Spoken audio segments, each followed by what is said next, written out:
Hello everyone, welcome to Food Pros channel. இன்னைக்கு நம்ம பார்க்க போற recipe Green Chilli Coriander Chicken. இது ஒரு South Indian ரெசிபி, ரொம்ப ஈஸியா பண்ணலாம். கிரேவியாவும் பண்ணலாம், ட்ரையாவும் பண்ணலாம். வாங்க இது எப்படி செய்யலாம்னு பாப்போம். இந்த சிக்கன் பண்ண தேவையான பொருட்கள்: வெங்காயம், தக்காளி, உங்க காரத்துக்கு ஏற்ப பச்சை மிளகாய், சீரகம், முழு மிளகு, ஒரு கப் ஃபுல்லா கொத்தமல்லி, இஞ்சி பூண்டு பேஸ்ட், கரம் மசாலா, மஞ்சள் தூள், உப்பு, கொஞ்சமா நறுக்கின வெங்காயம், அப்புறம் கருவேப்பிலை. வாங்க இதை எப்படி செய்யலாம்னு பார்ப்போம். முதல்ல மசாலா பேஸ்ட் அரைச்சிக்கலாம். ஒரு மிக்ஸி ஜார்ல பச்சை மிளகாய், சீரகம், மிளகு, அப்புறம் நறுக்கின கொத்தமல்லி, இது எல்லாத்தையும் லைட்டா தண்ணி விட்டு நம்ம ஒரு மிக்ஸில அரைச்சிக்கலாம்.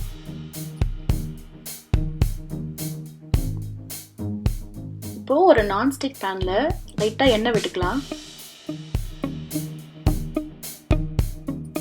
நான் ஒரு 2 டேபிள் ஸ்பூன் எண்ணெய் விட்டுருக்கேன். விட்டதும் கருவேப்பிலையை போட்டுக்கோங்க. கருவேப்பிலை பொரிஞ்ச உடனே வெங்காயத்தை சேர்த்துக்கலாம். இது ஸ்லைஸா நறுக்கின வெங்காயம், குட்டி குட்டியா நறுக்கினது இல்லை. இந்த வெங்காயம் ஒரு டிரான்ஸ்பரண்டா வர வரைக்கும் நம்ம வதக்கிக்கலாம். பொன்னிறமா ஆகணும் அவசியம் இல்லை. உங்களுக்கு வெங்காயம் சீக்கிரமா வேகணும்னா லைட்டா உப்பு சேர்த்துக்கலாம். இப்போ இந்த வெங்காயம் நல்லா டிரான்ஸ்பரண்டா ஆக ஆரம்பிச்சிச்சு. இதுல நம்ம இஞ்சி பூண்டு விழுது, அதாவது ஜிஞ்சர் கார்லிக் பேஸ்ட், இதை ஆட் பண்ணிக்கலாம். ஆட் பண்ணிட்டு பச்சை வாசனை போற வரைக்கும் வதக்கிக்கலாம்.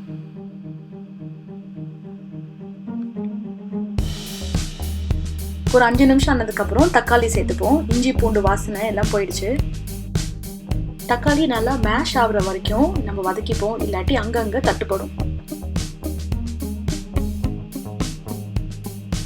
தக்காளி இப்போ நல்லா மேஷ் ஆயிடுச்சு. இதுல 1 டீஸ்பூன் டர்மரிக் பவுடர், அதாவது மஞ்சள் தூள் சேர்த்துக்கலாம்.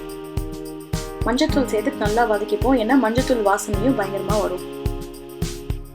அடுத்ததா கரம் மசாலா பவுடர். இந்த மசாலா பவுடர் நல்லா சேர்த்த உடனே நல்லா வதக்க ஆரம்பிப்போம். கொஞ்ச நேரம் வதக்க நமக்கு அந்த பேனை விட்டு தனியா வர ஆரம்பிக்கும். இந்த டைம்ல தான் நம்ம ஆல்ரெடி அரைச்சி வச்ச பேஸ்ட்டை நம்ம சேர்க்க போறோம். அதாவது பச்சை மிளகாய், சீரகம், மிளகு, கொத்தமல்லி அதெல்லாம் அரைச்சோம்ல, அந்த பேஸ்ட்டை இதோட கலக்க போறோம். கலந்து திருப்பி குக் பண்ண ஆரம்பிக்கலாம். கொஞ்ச நேரம் பார்த்தீங்கன்னா எண்ணெய் தனியாக பிரிய ஆரம்பிக்கும். நான் ஒரு 2 டேபிள் ஸ்பூன் மட்டும் தண்ணி ஊற்றி திருப்பி நம்ம இந்த மசாலாவை குக் பண்ண ஆரம்பிப்போம். கொஞ்ச நேரம் குக் ஆக ஆக கலர் சேஞ்ச் ஆகிறத பார்ப்பீங்க. இப்போதைக்கு கொத்தமல்லி கலர் நல்லா லைட் கிரீன் கலர்ல நல்லா அழகாக வந்துட்டு இருக்கு. இப்போ மீதி இருந்த 1 டேபிள் ஸ்பூன் மஞ்சள் தூளை திருப்பி சேர்த்துட்டு நம்ம குக் பண்ண ஆரம்பிப்போம். தேவையான அளவு உப்பு சேர்த்துக்கலாம். உப்பு சேர்த்து திருப்பி வதக்க ஆரம்பிப்போம்.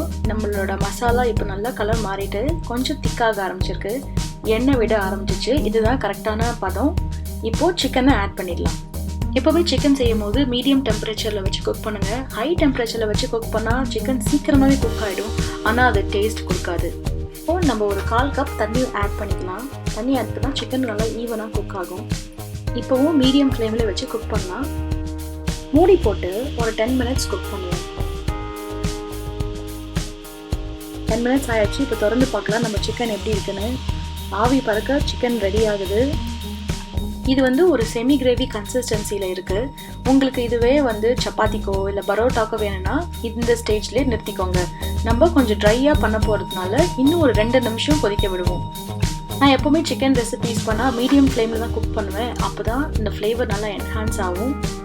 இப்போ 2 மினிட்ஸ் ஆயிடுச்சு. நம்ம சிக்கனும் நல்லா ட்ரை ஆயிடுச்சு. இப்போ பார்க்குறீங்க. இப்போ இந்த நறுக்கி வச்ச வெங்காயத்தை ஆட் பண்ணிக்கலாம். நறுக்கிற வெங்காயம் ஆட் பண்ணுறதுனால நம்ம ரெசிபிக்கு நல்ல ஃப்ளேவர் கொடுக்கும், லைட்டாக ஒரு க்ரன்ச்சினஸும் கொடுக்கும். அதுக்கு தான் எல்லா சிக்கன் ரெசிபீஸ்க்கும் லைட்டாக நறுக்கின வெங்காயத்தை நம்ம ஆட் பண்ணணும்.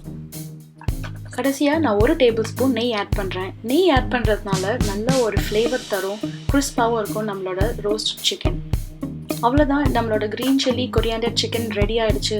இதை நீங்கள் சப்பாத்தி, பரோட்டா, இட்லி, தோசை, பிரியாணி எல்லாத்துக்குமே சூப்பராக செட் ஆகும். கண்டிப்பாக ட்ரை பண்ணி பாருங்கள்.